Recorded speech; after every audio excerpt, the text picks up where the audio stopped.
নমস্কার বন্ধুরা, moms kitchen 4083 আরেকটি নতুন রান্নার ভিডিওতে আপনাদের সবাইকে স্বাগত। আজকে আমি রান্না করছি কাঁকরোলের পুর বা পুর ভরা কাঁকরোল। আপনারা যেটা নামে বলবেন সেটাই আর কি। তো যাই হোক, আমি রান্নাটা শুরু করি। আমি প্রথমে কাঁকরোলটাকে দু টুকরো করে, খোসা ছাড়িয়ে দু টুকরো করে সেদ্ধ করে নিয়েছি সামান্য লবণ দিয়ে। সেদ্ধটা একটু ভালো করেই করতে হবে, রান্নাটা তাতে সময়টা কম লাগবে। এবার আমি সেদ্ধটা আমার হয়ে গেছে কাঁকরোল। এবার আমি এটাতে মশলাগুলো সব রেডি করে নিয়েছি। এদিকে সর্ষে বাটা নিয়েছি, আর আরেকটা পাত্রে নিয়েছি সামান্য হলুদ, লবণ আর চিনি। আমি তো সব রান্নায় সামান্য মিষ্টি দিয়ে থাকি। এবার সর্ষে পেস্টের মধ্যে, মানে সর্ষে আমি বেটেই নিয়েছি, তার মধ্যে আমি সামান্য কাঁচা তেল দিলাম, তাতে গন্ধটা বেশ সুন্দর হয়। এবার সেদ্ধ কাঁকরোলের ভেতরের অংশগুলোকে আমি একটা চামচের সাহায্যে বের করে নিচ্ছি। এক এক করে সবগুলোই আমি বের করে নেব। দেখতেই পাচ্ছেন সব কাঁকরোল থেকেই বের করা হয়ে গেছে বীজের অংশটুকু। এবার এটাকে আমি ওই সব মশলা দিয়ে মেখে নেব ভালো করে। সর্ষের পেস্টটা দিয়ে দিলাম, একটু তেল দিয়েছিলাম, ওটা ভালো করে তেল দিয়ে নাড়িয়ে নিলাম। সবটা সর্ষে আমি দেব না, কিছুটা দেব। এবার কিছুটা দিয়ে দিচ্ছি,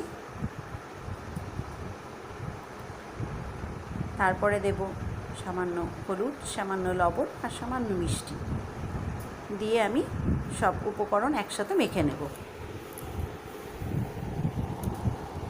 সামান্য লবণ দিলাম, দেখতেই পাচ্ছেন আপনারা। এবার দেব সামান্য হলুদ ও সামান্য মিষ্টি।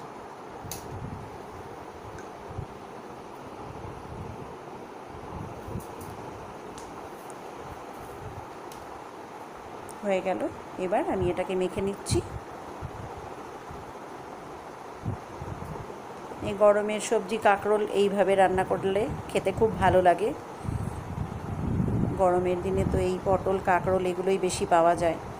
আর কাঁকরোল, পটল এগুলো তো শরীরও ঠান্ডা থাকে, পেটও ঠান্ডা থাকে। এবার আমি কাঁকরোলগুলো, সবগুলো কাঁকরোলের মধ্যে পুরগুলো ভরে নেব। এক এক করে সবগুলোর মধ্যেই ভরে নেব। একটা আমার কমপ্লিট, বাকিগুলোও ভরে নেব।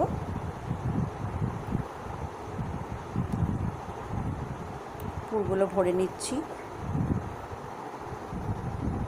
এইভাবে কাঁকরোল রান্না করলে খুব ভালো লাগে খেতে। বাড়ির প্রত্যেককে গরম গরম পরিবেশন করবেন, তাহলে আরও ভালো লাগে খেতে।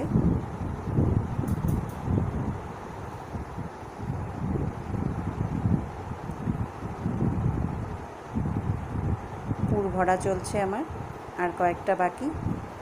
পুর ভরা কমপ্লিট। এবার রান্নাটা শুরু করি। আমি আগে থেকেই গ্যাসে প্যান বসিয়ে রেখেছিলাম, তার মধ্যে কিছুটা তেল দিয়ে দিলাম। তেলও খুব একটা বেশি লাগে না, সামান্যই লাগে। তেলটা আমি গরম করে নিচ্ছি। তেলটা গরম হয়ে গেলেই আমি কাঁকরোলগুলো এক এক করে ছেড়ে দেবো। আর কাঁকরোলগুলো সব আমি উল্টো করে ছাড়বো, যাতে মশলাগুলো বেরিয়ে না আসে। এক এক করে ছেড়ে দিচ্ছি কাঁকরোলগুলো।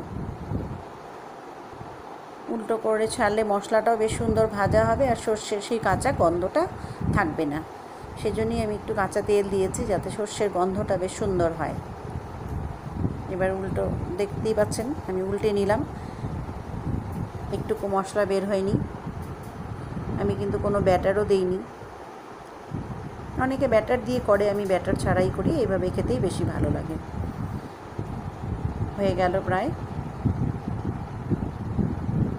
এবার বাকিগুলোও ভেজে নেব এইভাবেই, তবেই রান্নাটা শেষ।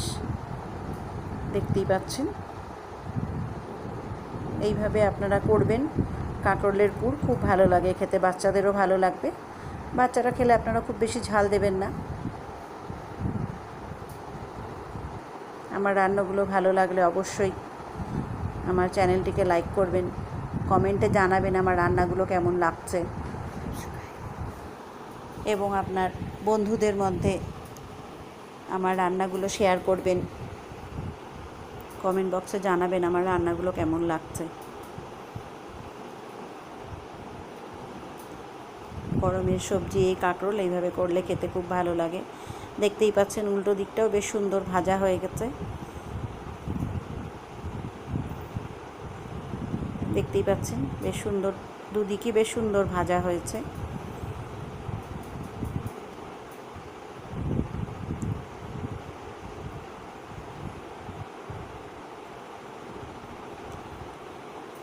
দেখতে পাচ্ছেন হয়ে গেল কাঁকরোলের পুর রান্না। এইভাবে করে গরম ভাতে খাবেন, খুব ভালো লাগে খেতে।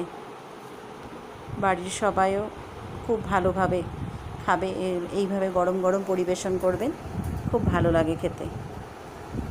আমার রান্নাটা কমপ্লিট।